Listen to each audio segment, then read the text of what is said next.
Hi there, welcome to another video. Right, today we're looking at the Bigfoot DMX foot controller by Eurolite. Now this is the one I use every weekend to control the lights for the band that I play in. Now it developed a fault a few months back and I've fixed it, but I've recreated the fault for the purpose of this video because some of you guys out there might be interested in it.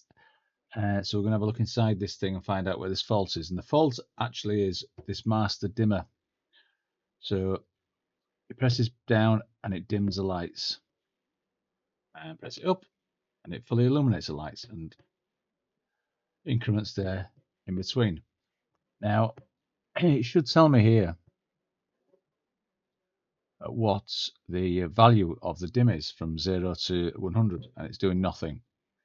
Whereas this one, that doesn't actually do anything. Well, it does the fade time, but it's not actually registering anything there. But anyway, but you can see that this screen will, when you change your program settings, it'll tell you what your next chase scene or program scene is going to be. Anyway, so what, fortunately, those crafty Germans who built this like a tank foot controller.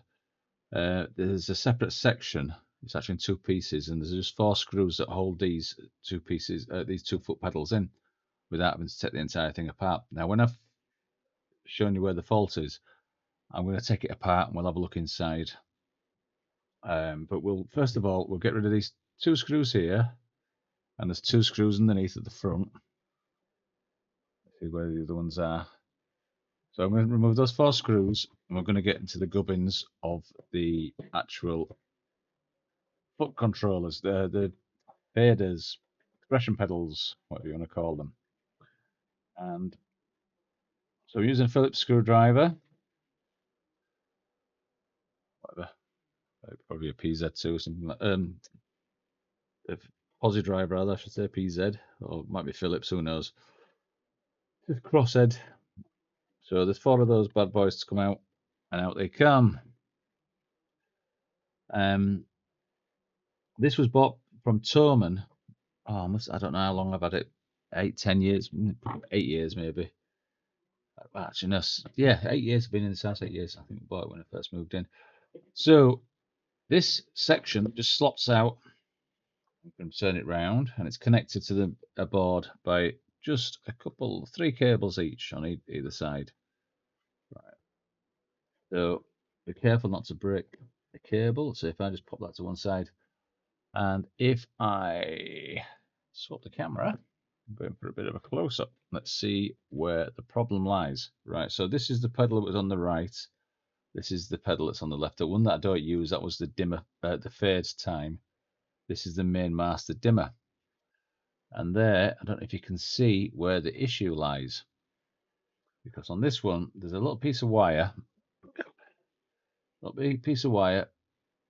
that moves up and down as you press the pedal, which changes the value. Whereas this one, you can see the wire is missing. So it's not changing anything. Now, there is a little, see there, a little fader to do. It goes up and down. Right, so we need something. It's only thin wire. A modeling wire or something like that. Let's wrap around that screw onto there. So what I did, unfortunately I haven't got a brand new one, but I recreated that with this. Now, it doesn't look pretty, but what this actually is, you know those pin things that you get with phones and iPhones to pop out the SIM card? Well, that's what this is. And I cut it and shaped it to go into there. Right, I'm just going to swap the camera over.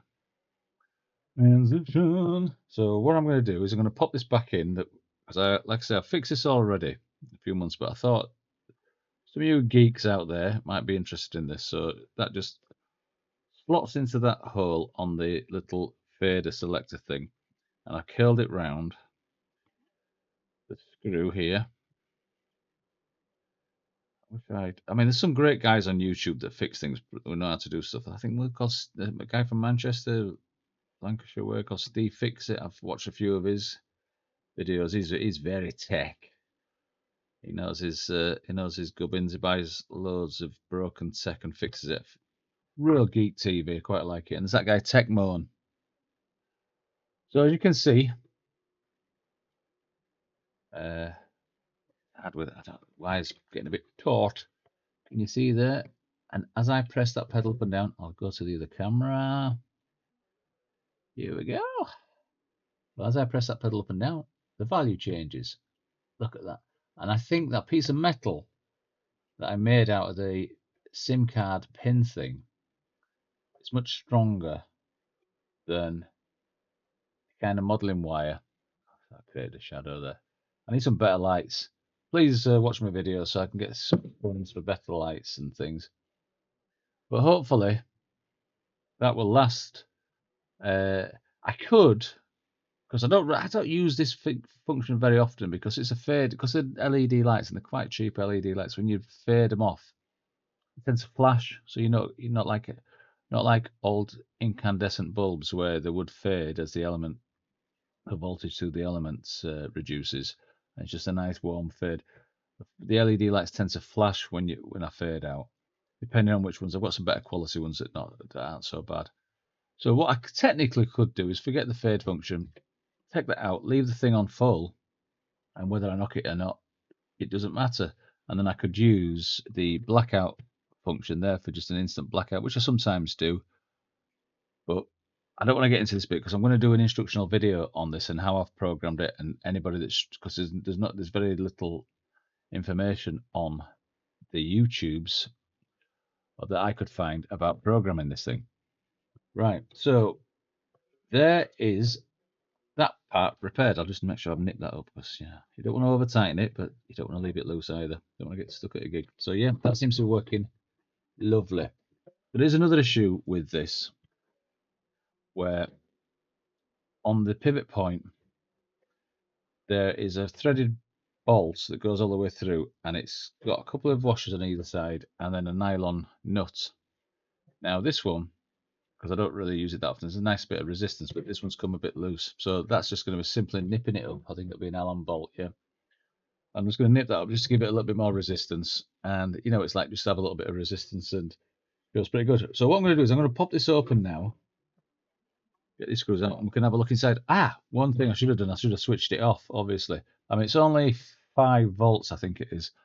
But what is important, I'll switch it off. Plug the power. I'm not going to get electrocuted. But what I don't want to do is short anything. And because I've got a program scene in this, I have actually backed it up on a USB stick. So if I cock this up in any way and lose my patch, I've got the entire programs all backed up on the USB stick, which is always handy. So, like I said, on a follow-on video, I'm going to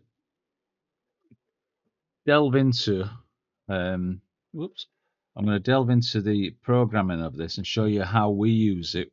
Because we kind of have 2 light rigs. We have a small light rig that we use for week in, week out gigs, which is just a couple of overheads, a couple of moving heads, and some backlights. But where space and time is available, we set up a goalpost kind of gantry set of lights with some more moving heads, backlights, light bars, a couple of effects. A laser sometimes comes out, but not often because of the time. Right. Yeah, just get these buttons off, these screws out. I really am impressed with those guys that do this regular though, because the quality of the videos is fantastic. I mean, I'm just an amateur. I'm an enthusiastic amateur. Do you know what's going to happen here? All these, I'm going to keep this tight because I need to double check that these buttons aren't going to fall out. I can't remember if they did or not, whether they're loose or whether they are. Look at the Bigfoot Yeti symbol. Love it. Bigfoot. I think we had this about 3 or 4 years before I managed to figure out how to operate it. Right. So I'm going to lay that back down, and I probably will have to. Yeah, I'm going to lay that down. I probably will have to remove these pots because oh, it's all coming up. No. I think we're all good. We're all good. I'm going to lift up because I don't want those buttons to go everywhere. So let's have a look inside.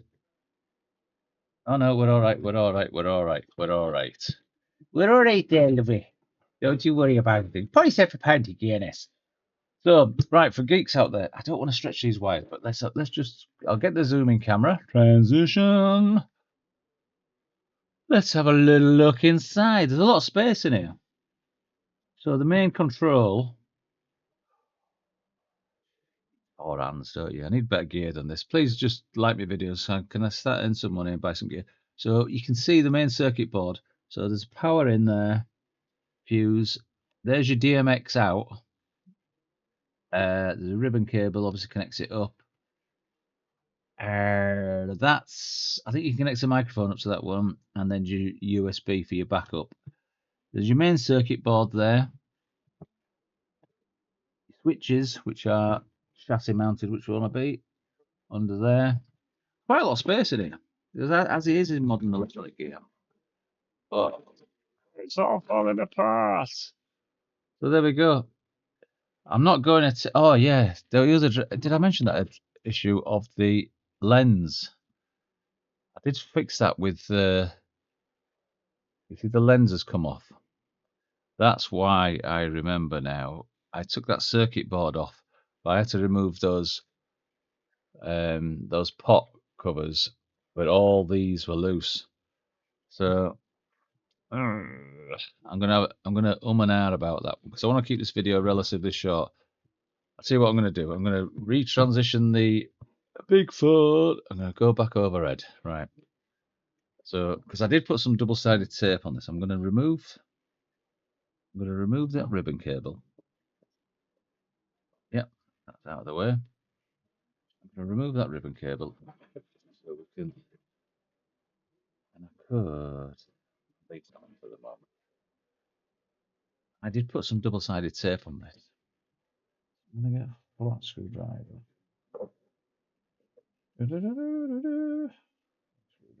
Get a flat screwdriver. Right, Alice. Right, that's stuck on there. I'll get a screwdriver in there. This is exciting, isn't it? I mean, I must admit. Oh yeah, back in shot. In shot. There we go. Yeah, there's the two. There's the double-sided tape that I put on before. Because this stuff it must get warm.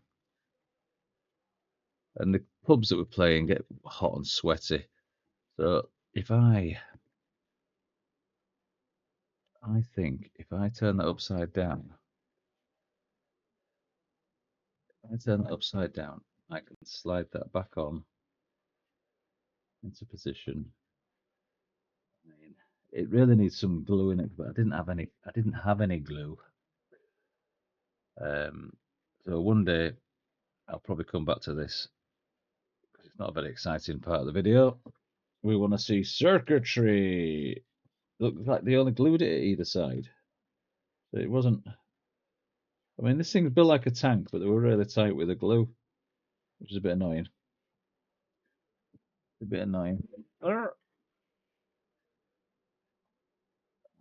down. I'm making a right kibosh of this. Right, I might chop this video down a bit. That's my editing skills. Unplug that.